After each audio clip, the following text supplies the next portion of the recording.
अस्सलाम वालेकुम। आज का जो हमारा सेकंड ईयर का टॉपिक है ना, सेकंड ईयर का चैप्टर नंबर 1 हमने स्टार्ट किया हुआ है। टॉपिक नेम है हकीकी कौमी आमदनी और ज़री कौमी आमदनी क्या होती है, यानी real national income and nominal national income है। तो कौमी आमदनी का अंदाज़ा लगाते वक्त हम देखते हैं कि साल भर में जितनी भी अशिया और खिदमत की जितनी भी मिकदार आई है उसको हम कौमी आमदनी में ऐड कर देते हैं, और जो ज़ाहरी तौर पे हमें नज़र आ रही होती है उसे हम हकीकी कौमी आमदनी कहते हैं। तो पैदावार को मापने के मुख्तलिफ जो पैमाने होते हैं, जैसे कि कुछ चीज़ें हैं तो उनको हम ग्राम में मैयर कर लेते हैं, माप लेते हैं, कुछ को मीटर्स में। तो लिहाजा कौमी आमदनी की कुल मिकदार को मालूम करने के लिए इसको हम किस में मैयर करते हैं चीज़ों को, उसको हम ज़र में पैसों के ज़रिए हम मैयर कर लेते हैं कि कोई भी चीज़ है तो उसकी वैल्यू जो है वो हम कहेंगे कि भाई इतने पैसे हैं। कौमी आमदनी को मापने किस चीज़ में मापते हैं हम, कुल मिकदार की कौमी आमदनी की कुल मिकदार को मालूम करने के लिए हम इसे ज़र की इकाइयों में यानी कि पैसों में तब्दील कर देते हैं। ऐसा ही है ना कि बाज़ार में कोई भी चीज़ लेने जाएँ तो वो उसकी वैल्यू क्या होती है, उसकी वैल्यू पैसे होते हैं कि भाई ये 500 की है, ये 1000 की है, ये 2000 की है, तो पैसों में तब्दील कर देते हैं। यानी एशिया और खिदमत की बाज़ारी कीमतों के पेश नज़र कौमी आमदनी का अंदाज़ा लगाया जाता है कि जो एशिया और खिदमत हैं उनकी बाज़ार में मार्केट में कीमत कितनी है, और उस हिसाब से हम कहते हैं भाई इतनी कौमी आमदनी है इस मुल्क की। अगर महज कीमतें बढ़ जाने से एशिया और खिदमत की मालियत में इजाफा हो जाए तो इसका ये मतलब नहीं होता कि कौमी आमदनी में हकीकी इजाफा हो गया। अब देखें क्या होता है कि जब चीज़ों की कीमत बढ़ जाती है तो हम ये नहीं कह सकते कि जो हकीकी कौमी आमदनी है उसमें इजाफा हो गया है, बिल्कुल भी नहीं हम कह सकते, क्योंकि जब भी महंगाई आती है तो उससे चीज़ जो करेंसी होती है उस मुल्क की उसकी अपनी वैल्यू ही कम हो जाती है। तो जब पैसों की वैल्यू कम हो जाएगी तो जो मुल्क की कौमी आमदनी हकीकी कौमी आमदनी उसमें कैसे इजाफा होगा। हम लोग अक्सर कहते हैं कि भाई हम बाहर अगर कोई फैमिली का मेंबर बाहर बैठा हो ना, आउट ऑफ कंट्री, तो हम क्या कहते हैं, यहाँ पे बैठ के लोगों को पता ही नहीं है कि जो करेंसी है उसकी वैल्यू क्या है। मैंने खुद लोगों के मुंह से सुना हुआ है, जी हमारी करेंसी थोड़ी सी नीचे चली जाए, वहाँ के पैसे हमारे आने हैं तो हम निकलवा लेंगे, या कुछ ऐसी बेवकूफ़ाना बातें कर रहे होते हैं। तो भाई अब उतनी महंगाई भी तो हो जाती है ना, उतनी आपकी वैल्यू जो है पैसों की वो गिर भी तो जाती है ना। तो अगर हमारी वैल्यू करेंसी की वैल्यू होगी तो ना तो कीमतें ज़्यादा होंगी, हमें कम कीमत पे ही चीज़ मिल जाएगी, क्योंकि हमारी करेंसी थोड़ी भारी होगी। तो अगर कीमतें ज़्यादा हो जाएं और पैसे मुल्क में आ जाएं तो इसका मतलब ये बिल्कुल भी नहीं है कि वो मुल्क जो है वो तरक्की कर रहा है, बिल्कुल भी इसका मीनिंग ये नहीं है, और ना ही उसकी कोई हकीकी आमदनी में इजाफा हो रहा है। आमदनी का असल ताल्लुक एशिया और खिदमत की पैदावार से होता है, और आमदनी में इजाफा या कमी एशिया और खिदमत की मिकदार में कमी से होती है। इसकी वजाहत हम एक मिसाल से भी करते हैं। अब देखें, फ़र्ज़ करें कि 2005 में पाकिस्तान की कुल आमदनी जो है वो 500 अरब रुपए थी। अगर हम 2005 की कीमतों को 100 फ़र्ज़ कर लें, फ़र्ज़ किया गया है कि चीज़ों की कीमतें 100 हैं और 2010 में कीमतें बढ़ जाएं और वो 200 रुपये हो जाए, तो इसका मतलब ये तो नहीं ना कि कौमी आमदनी भी बढ़ गई है। लेकिन हम क्या पढ़ते वक्त हम कहते हैं कि भाई पिछले साल जो 2005 का था तो उसमें क्या था कि उसमें 500 अरब थे, तो अब चीज़ों की कीमत 200 रुपये हो गई है तो ज़्यादा हो जाएगी। लेकिन वो सिर्फ कीमत की वजह से ज़्यादा हुई है, पैसे हमारी मुल्क की करेंसी उतनी की उतनी ही है, उसकी कोई जो वैल्यू है वो नहीं बढ़ी। अब देखें यहाँ पे गोशवारे में वो क्या दिखा रहे हैं कि कौमी आमदनी का साल जो है वो 2005 में जो पैसे आए हैं मुल्क में वो तो 500 अरब रुपये हैं, लेकिन कीमतों का म्यार 100 रुपये है। तो हकीकी आमदनी मालूम करने के लिए 100 अरब 500 बटा 100 करें तो हमारे पास 500 अरब रुपए आ जाते हैं, और 2010 में करें तो 200। तो ये इनकी अगर हम करें 100 मल्टीप्लाई बाय 1000/200 तो इससे भी हमारे पास जो है वो 500 अरब रुपए ही आएंगे। लेकिन जो हमारी ज़री आमदनी है वो हमारी 1000 अरब हो जाएगी, लेकिन हमारे मुल्क की जो करेंसी है उसकी वैल्यू तो नहीं ना बढ़ेगी। कीमतें अगर पहले वो चीज़ हमें 100 रुपये में मिल रही है और अब वो चीज़ हम 200 रुपये में ले रहे हैं, तो क्या हमें कोई फ़ायदा हो रहा है? क्या हमारी कोई कौमी आमदनी में इजाफा हो रहा है? बिल्कुल भी नहीं। तो हकीकी आमदनी कभी भी नहीं बढ़ती, सिर्फ पैसे जो हैं वो ज़्यादा आ जाते हैं हाथ पे, लेकिन उन पैसों की वैल्यू नहीं वो रहती। वो चीज़ जो पहले हमें मिल रही है अब उसके लिए हमें डबल पे करना पड़ता है। तो हकीकी आमदनी वही की वही है जो 2005 में थी। बस ऊपर दिए गए गोशवारे से जाहिर होता है कि पाकिस्तान की ज़री आमदनी में 2005 के मुकाबले में 2010 में दुगना इजाफा हो गया है, लेकिन हकीकत में ऐसा कुछ भी नहीं होता, बल्कि कौमी आमदनी उतनी की उतनी ही रहती है। कौमी आमदनी में 2010 में भी 500 अरब रुपये ही थी। ये इजाफा महज ज़री आमदनी की सूरत में होएगा, यानी पैसों की सूरत में हो गया कि करेंसी आ गई है हाथ में लेकिन वैल्यू कोई भी नहीं है, जो कि कीमतों में इजाफे का नतीजा है। हकीकी तौर पर आमदनी का म्यार वही है जो कि 2010 में था। अब यहाँ पे है कि कौमी आमदनी की पैमाइश के तरीके। किसी मुल्क की कौमी आमदनी की पैमाइश दर्जा झैल तरीक़ों से की जा सकती है। अब कौन कौन से तरीके हैं? 3 तरीके हैं, 3 मेथड्स हैं जिनसे हम मेजर कर सकते हैं नेशनल इनकम को। वो कौन कौन सा है? वो है पैदावार का मजमुआ यानी प्रोडक्ट मेथड, आमदनियों का मजमुआ यानी इनकम मेथड, और कुल खर्च का तरीका एक्सपेंडिचर मेथड।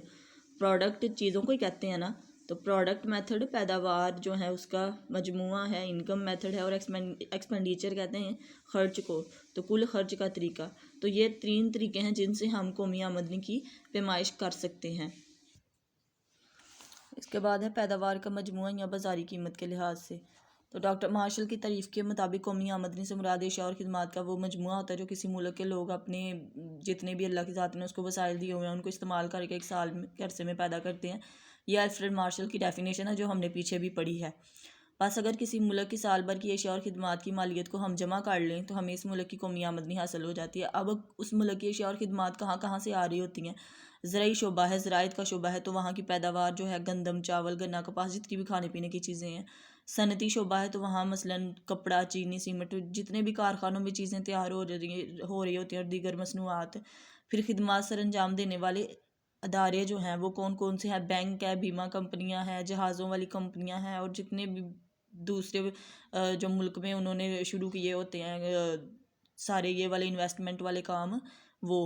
उसके बाद खिदमत सर अंजाम देने वाले अफराद कौन से हैं? उस्ताद है, वकील, डॉक्टर, और इसके अलावा जितने भी लोग हैं ये सारे। तो अगर इन तमाम एशिया की पैमाइश के पैमाने मुख्तलिफ होते हैं। देखें कुछ चीज़ें जो हैं उसको हम लंबाई के हिसाब से मापते हैं, लेंथ है, मीटर है, किलोमीटर है, कुछ का हम वज़न करते हैं कि ग्राम है, किलोग्राम है।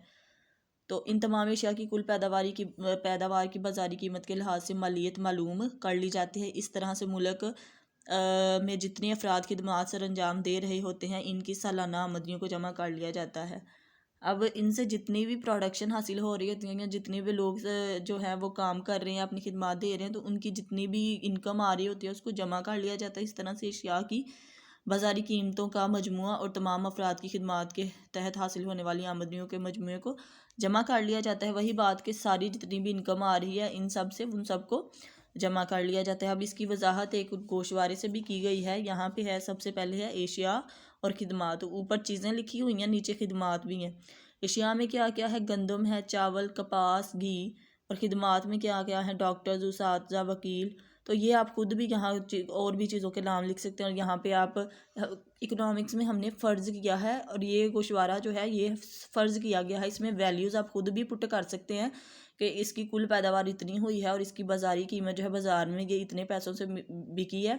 तो मल्टीप्लिकेशन कर देनी है। 300 को 10 लाख से आप अगर मल्टीप्लाई करो तो 30 करोड़ ही आता है। तो इनकी मल्टीप्लिकेशन करके तो यहाँ पे आप लिख सकते हो। रट्टा मारने की ज़रूरत बिल्कुल भी नहीं है। यहाँ पे चीज़ों के नाम आप खुद से लिख सकते हो। यहाँ पे खुद से प्राइस लिख सकते हो कि इस चीज़ की प्राइस, इस चीज़ की पैदावार इतनी है और इसकी जो कीमत है बाज़ार में वो इतने पैसों से बिकी है, और फिर उनकी मल्टीप्लिकेशन करके कैलकुलेटर पे तो यहाँ पे आप लिख सकते हो कि ये इतने करोड़ इसका आएगा या इतने लाख आएगा। फिर उन सब को अगर प्लस कर दिया जाए तो इन सब की जो मालियत है, कुल मालियत, उनको प्लस कर दिया गया 235 करोड़ रुपए बने हैं। तो कुल आमदनी कितनी हो गई? 235 करोड़। अब यहाँ पे है एहतियातें हैं, प्रिकॉशंस हैं। कौमी आमदनी का अंदाज़ा, तखमीना कहते हैं अंदाज़ा लगाते वक्त इस बात को ख़ास तौर पर मद्देनज़र रखा जाता है कि आदादोशुमार बिल्कुल सही हों ताकि आमदनी के अंदाज़े गलत ना हो जाएं, क्योंकि कौमी आमदनी के सही आदादोशुमार पर ही तो मुल्क की जो तरक्की है उसका इन्हिसार होता है ना। अगर हम गलत करते जाएंगे तो गलत में तो ना तो हमारा मुल्क तरक्की कर सकेगा और हम भी एक धोखे में रहेंगे। तो एहतियातें कुछ ज़रूरी हैं। अब वो एहतियातें कौन कौन सी है? सबसे पहली है कि दोहरी गिनती का ख़तरा। ये हमने पीछे भी पढ़ा था। दोहरी गिनती जो है उसमें क्या है, या तो जब आप एक चीज़ तैयार कर रहे हैं उसकी पहली शक्ल लें या उसकी लास्ट वाली शक्ल लें। हम क्या करते हैं, चीज़ जब सम टाइम हो जाता है कि चीज़ की जो पहली शक्ल है यानी कि जो चीज़ हमारे पास आई है हम उसको भी काउंट कर लेते हैं, फिर उसके बाद जो हम ऐड करते हैं उसको भी उसको भी उसके अंदर ऐड करते जाते हैं, काउंट करते जाते हैं। यहाँ पे है कि हम एक दफ़ा कपास की कुल मालियत ले लेते हैं तो दूसरी बार कपास के बने हुए धागे, कपड़े और रेडीमेड गारमेंट्स की भी मालियत को शामिल कर लेते हैं। इस तरीके से एक ही चीज़ की बार बार गिनती हो जाती है और कौमी आमदनी का अंदाज़ा भी जो है वो गलत हो जाता है, यानी कि दूसरी दफ़ा भी हम काउंटिंग कर लेते हैं। इससे बचने की सूरत ये है कि यहाँ तो इब्तदाई शक्ल ले लें या एंड वाली शक्ल ले लें बस।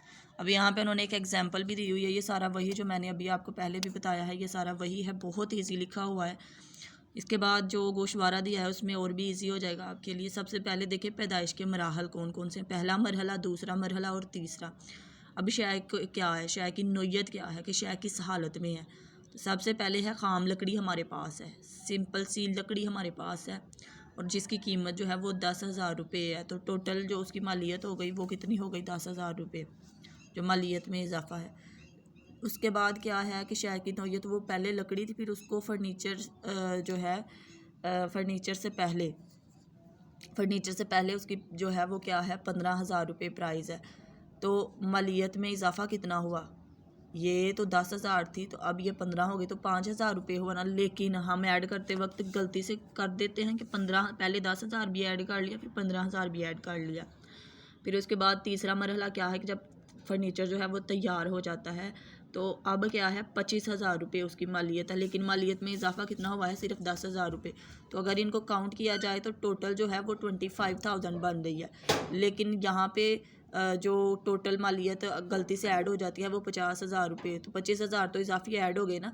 तो इसलिए कहा जा रहा है कि यहाँ तो फिर इसकी इब्तदाई शक्ल ले लें या इसकी एंड वाली शक्ल ले लेंगे जब चीज़ तैयार हो जाए। तो इस गोशवारे से ज़ाहिर है कि फ़र्नीचर की असर मालियत 25,000 रुपये है, लेकिन बार बार गिनने से इसकी मालियत में 25,000 रुपये और इजाफा कर दिया गया, यानी कि 50,000 रुपये बन जाती है। तो दोहरी गिनती से बचाव करना चाहिए। फिर उसके बाद क्या है कि तफरीह व तबाह की खातिर, तफरीह क्या होती है कि घूमना फिरना, और आपकी हॉबी वगैरह क्या होती है, वो काम जो कि तफरीह के लिए किए जाते हैं, इनसे हासिल करदा आमदनी भी कौमी आमदनी में शामिल नहीं की जा सकती। मसलन अगर कोई शख्स अपने घर में बागबानी करता है या मुर्गबानी करता है, यानी कि मुर्गियाँ वगैरह पालता है, फार्म छोटा मोटा खोल लेता है, तो वो कौमी आमदनी, क्योंकि वो तो अपने घर के लिए कर रहा है, तो वो तो नहीं ना उस इनकम अर्न कर रहा है, या वो वाली इनकम जो है वो एक नेशनल इनकम में ऐड नहीं हो सकती। फिर उसके बाद है बिला मुआवजा खिदमात, जो खिदमात तो दे रहे हैं लेकिन उसका मुआवजा नहीं ले रहे, तो वो कौन कौन सा है, वो एक हाउसवाइफ भी तो होती है ना, घर में सारे काम कर रही होती है और घर में अपने कपड़े सिलाई कर रही होती है या स्वेटर बना रही होती है, खाने पका रही होती है, घर की सफाइयाँ कर रही होती है, तो उसको कोई मुआवजा मिलता है नहीं, तो फिर वो वाला भी जो है वो ऐड नहीं हो पाता नेशनल इनकम में। फिर उसके बाद है बाल वास्ता टैक्स। बाल वास्ता टैक्स वो होते हैं जो एक कस्टमर से इनडायरेक्टली गवर्नमेंट ले लेती है।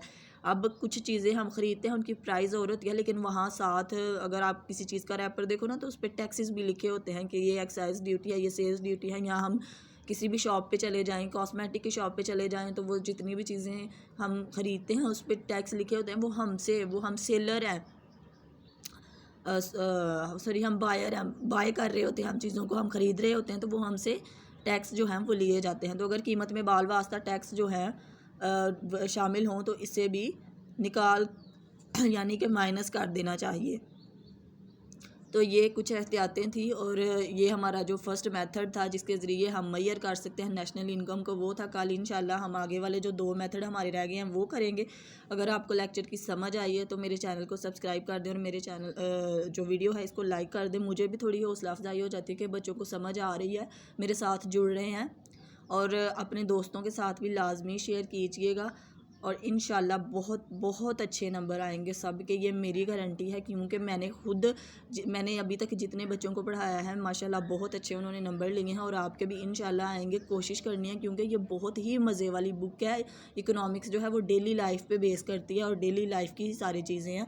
तो सर पे सवार नहीं करना है, सिर्फ कॉन्सेप्ट लेने हैं और ख़ुद से करना है सारा, क्योंकि हमारी डेली लाइफ से निकली हुई है माशियात। तो इंशाल्लाह हम अगली वीडियो में मिलेंगे, तब तक के लिए अल्लाह हाफिज़।